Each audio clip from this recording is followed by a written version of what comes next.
Simon Pierre, je ne sais pas si tu l'as remarqué comme moi, mais dans tous les quartiers, dans tous les carrefours, actuellement, il n'y a que les mandjas ne font que s'entasser. Je ne sais pas si c'est parce qu'on est vers la fin du mois de Ramadan et qu'à cette époque, non mais sérieusement, à cette époque, il y a beaucoup plus de monde qui sortent, mais ça devient très inquiétant. Il faut une solution. Justement, Kamal, on dirait des fourmis, quoi.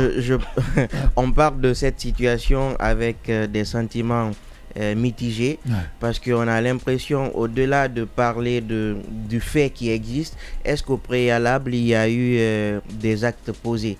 On est quand même dans une situation où le système social de la République de Guinée est assez défaillant, donc qui est assez contraire à celui de la France par exemple, parce que c'est un bon modèle qui est quand même brandi un peu partout à travers le monde. Vous avez des situations des personnes sans abri, les SDF par exemple. SDF, Vous avez des personnes à mobilité réduite, vous avez des personnes par exemple qui viennent de perdre leur premier emploi, qui ont des allocations en attendant de trouver mieux. Donc aujourd'hui on est dans une situation où les personnes normales même en Guinée ont du mal à vivre, et puis après vous voulez qu'ils fassent quoi? Ici aussi vous avez la maison de la solidarité, mais les gars ne viennent pas. Non, voici ce que je dis, c'est qu'aujourd'hui est-ce qu'il y a assez de centres pour pouvoir justement s'occuper de ces personnes-là, parce que la plupart de ces gens ce sont des personnes à mobilité réduite. Il n'y a pas mal de temps on revenait là-dessus sur le cas du ministère de la promotion féminine, de l'enfance et des personnes vulnérables, où on a dit que ce ministère-là devrait se bouger, ne serait-ce qu'à construire des centres allant dans ce sens pour permettre à ces personnes-là de pouvoir s'y retrouver. À la plupart, ce sont des gens qui ont un savoir-faire. D'autres peuvent vous faire la couture, d'autres peuvent faire autre chose, d'autres métiers. Mais si on ne leur donne pas l'occasion de se retrouver dans un tel centre avec des équipements nécessaires, de tels enseignements pour pouvoir le faire, on ne pourra pas le faire. Aujourd'hui, certes, vous allez me dire que on ne peut pas opposer non plus le fait qu'il mendie, parce que c'est pas une infraction.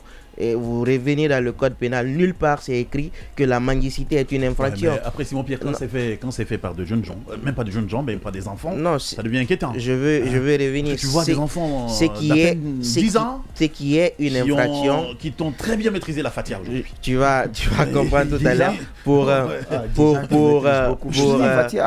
Kamal, pour parler d'infraction, c'est l'exploitation à la mendicité qui est une infraction. Le fait d'utiliser quelqu'un à mendier, à partager le bénéfice en tiré, c'est ce qui est une infraction. Aujourd'hui, est-ce que les enfants le font de façon délibérée? L'on ne sait pas. Si c'est de façon délibérée, c'est pas une infraction. S'ils sont poussés à le faire, c'est une infraction. Maintenant, est-ce que l'enfant devrait se retrouver dans la rue en train de mendier? Je dis non. Premièrement, la responsabilité des parents. Deuxièmement, la responsabilité de l'État. Est-ce que l'État aujourd'hui, on parle d'enfants non scolarisés parfois, on parle d'enfants qui sont dans la rue. Est-ce que l'État se bouge en ce sens pour qu'il y ait ces personnes scolarisées là? Aujourd'hui, on va certes me dire non, il y a assez de mendiants.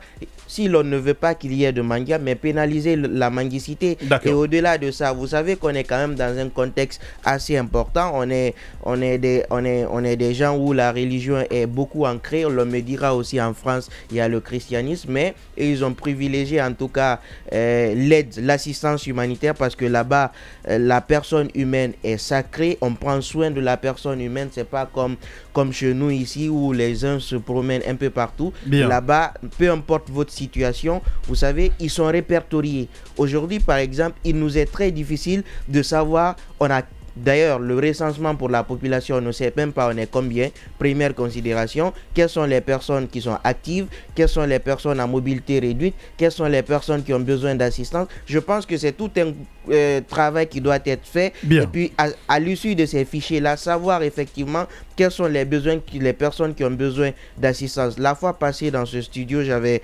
proposé effectivement qu'il y ait des centres, et que dans ces centres-là, vous savez, aujourd'hui, c'est pas que l'État qui peut financer ce type d'activité, ce type de travail. Il y a des organisations internationales qui ont pour vocation d'aider ce type de personnes-là. Vous avez des ONG qui sont en Guinée, des ONG qui sont à l'international. Leur raison d'être, vous voyez, pour objet lutter contre ça, par exemple.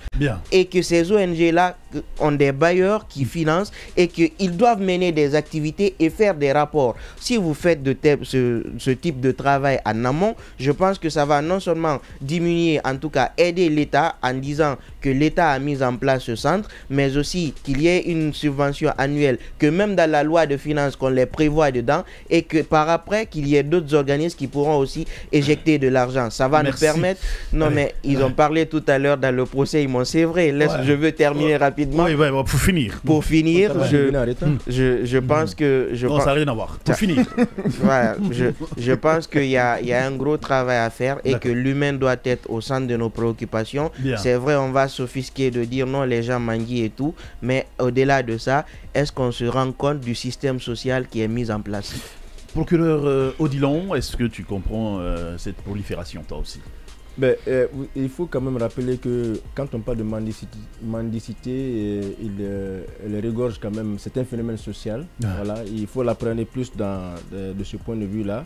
Parce que il est social dans la mesure où une personne va dans un lieu public ou privé pour demander de l'aide de quelque nature que ce soit. Ça peut être de l'argent ou de la nourriture, des biens matériels.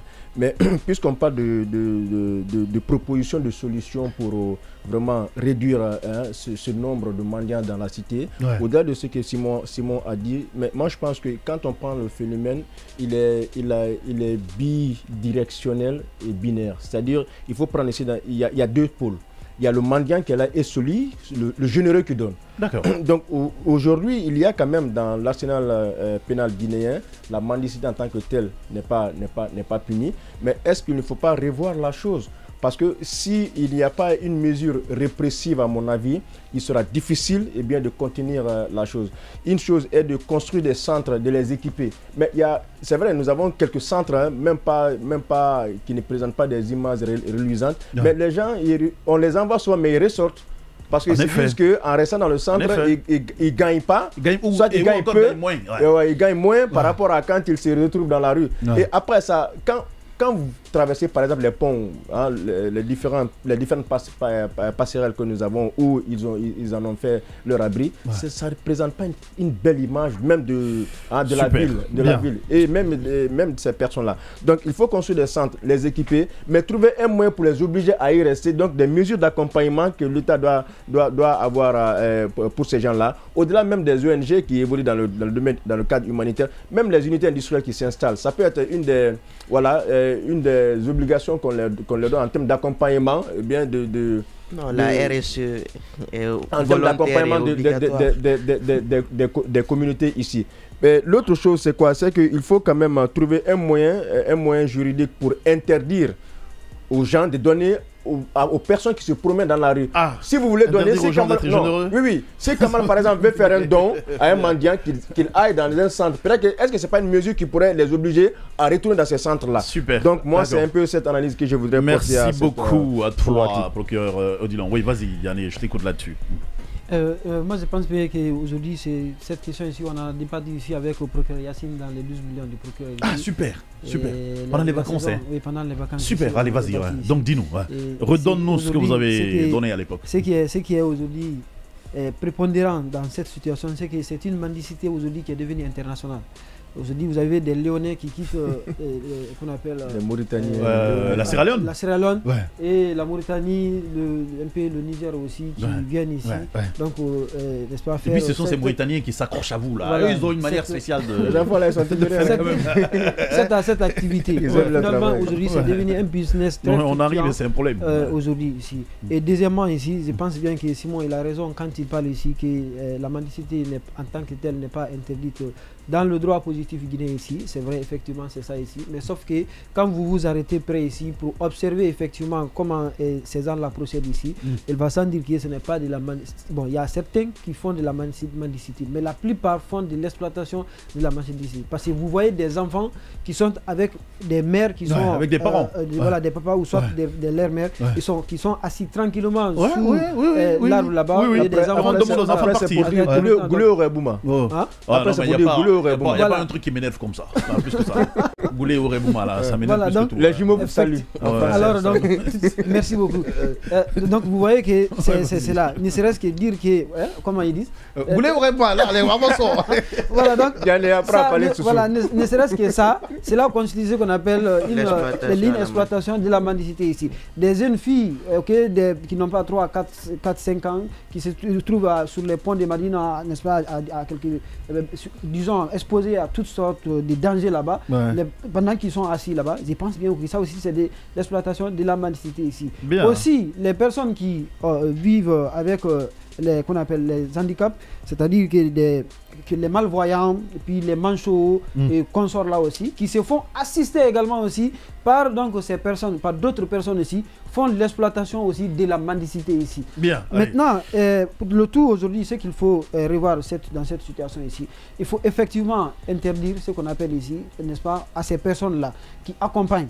Si vous voulez arrêter cette pratique, les personnes qui les assistent, c'est-à-dire que quand vous voyez un non-voyant, après, un voyant après un non-voyant ici, c'est pour dire qu'il est en train de faire l'exploitation de la mendicité. Parce que ce n'est pas pour rien qu'il assiste ces derniers ici. Au soir, il s'attend à quelque chose ici. Oui, mais il se le partage. Donc c'est pour dire que lui aussi il le fait. Quelque part, on nous apprenait que c'était ton deal. Donc si les officiers de police judiciaire arrêtent ces individus ici, on pourra aujourd'hui maîtriser cette situation-ci. Aujourd'hui, quand vous partez, souvent les gens qui ne vivent pas aujourd'hui avec le handicap ici, qui quittent les villages et consorts, ils viennent ici s'entasser comme si c'était des bois morts à côté des murs. Vous avez l'impression ici que le pays est envahi par des criquets pèlerins.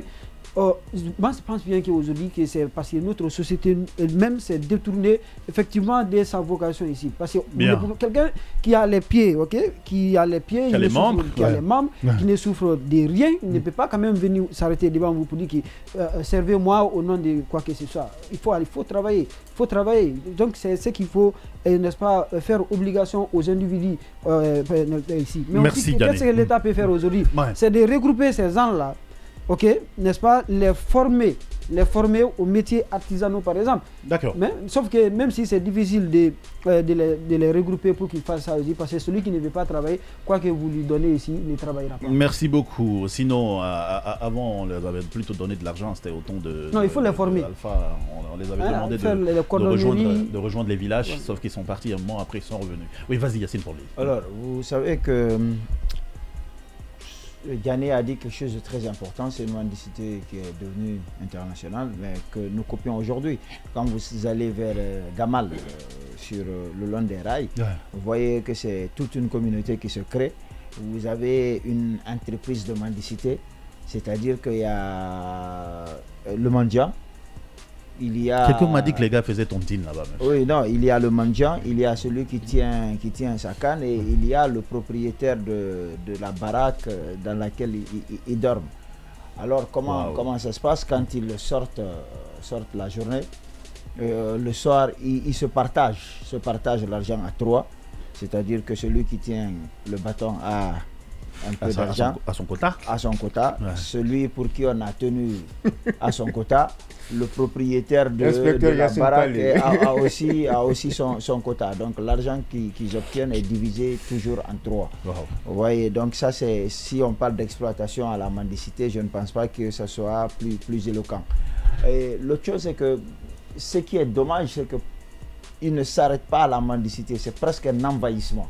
Vous vous rappelez, hier, on était ensemble dans le véhicule. C'est à peine si l'autre n'a pas ouvert la porte. On est obligé de condamner. Exactement. Donc, parfois, tu es agressé. Ils viennent, ils te demandent de donner. Ils insistent. Finalement, ça te met mal à l'aise. Tu sais plus où donner la tête. Vous savez, personne ne prie pour être pauvre. Mais parfois, certains mendiants ne sont pas misérables. Attention, parfois, l'argent qu'il a dans... Ceux qui s'asseyent là, dans le petit seau qu'ils ont, parfois c'est plus que tout ce que tu as à toi. Ils te demandent ça fait plus que ton salaire. De l'argent. Attention. Mais ça aussi c'est dû à l'État, parce qu'il y a encore des arguments. Vous savez, pour ceux qui travaillent, le salaire minimum c'est 550 000. C'est insignifiant. Vous savez que des structures comme l'Agnès avaient été créées pour ça, où on distribue de l'argent, on donne 200 000 francs à des Guinéens pour qu'ils puissent bien vivre. 200 000, ça ne te fait pas ton transport pour le boulot si tu habites Kagbelem pour la ville. Vous voyez, il faut trouver un moyen d'équilibrer, de savoir que nous avons des gens qui sont pauvres. Super. Et que ces gens-là, il n'y a pas que le manger, il y a aussi la formation, il y a l'éducation, il y a également la santé. Super. Mais à côté, il faut déjà que les gens comprennent que si Jean-Paul est misérable, ce n'est pas la faute de Sédhiou, c'est quand tu veux, tu donnes. Il y a des structures, comme il l'a dit, qui sont occupées, qui s'occupent de ça. Il faut déjà appeler les Guinéens à ne plus donner aux gens dans la rue. Mais vous voyez des enfants aux heures de cours, qui sont normalement, l'école primaire est obligatoire. Vous voyez des gens qui sont dans la rue aux heures de cours, l'État ne fait rien. Quand l'État ne fait rien, je dis que ça encourage. Si l'État devait arrêter une fois, deux fois, trois fois des parents parce que leurs enfants sont en train de faire de la mendicité alors qu'il y a des écoles publiques où ils doivent aller étudier, bien, je pense que ça diminuerait considérablement. Parce que ces enfants-là, vous voyez, moi je connais une dame à Dixine. Je vous dis, depuis que j'étais à l'université, je la voyais, mon frère, mon argent est tombé, j'ai besoin de transport. Voilà. Elle était avec une petite fille qui a fini par grandir jusque-là, et tout le temps, tu la vois, elle tombe tous les jours. Alors, en 30 secondes, s'il vous plaît, parce qu'on me demande de rendre l'antenne. L'autre chose, c'est vrai que la mendicité n'est pas une infraction, mais il y a dans le fait de mendier, parfois, on trouve à l'ordre public. D'accord. Justement, c'est là-bas où les maires peuvent prendre des arrêtés municipaux, justement pour le paiement même des amendes à ce niveau pour des faits de troubles à l'ordre public. En France, par exemple, à Bordeaux, j'ai échangé avec un de mes amis hier qui m'a appris qu'il y a eu beaucoup d'arrêts, beaucoup d'arrêtés municipaux dans ce sens pour interdire la mendicité. Allez, et même ces arrêtés-là ont été attaqués devant la cour d'appel et il y a eu des décisions juridictionnelles, des décisions de justice qui ont été rendues. Donc aujourd'hui, nos maires dans nos communes peuvent également prendre des arrêtés pour interdire ceux qui troublent à l'ordre public parce qu'il y a la tranquillité. Merci à tout le monde. Merci à la prod, merci à la régie, merci à la réalisation. Demain, on se reverra pour notre BLG.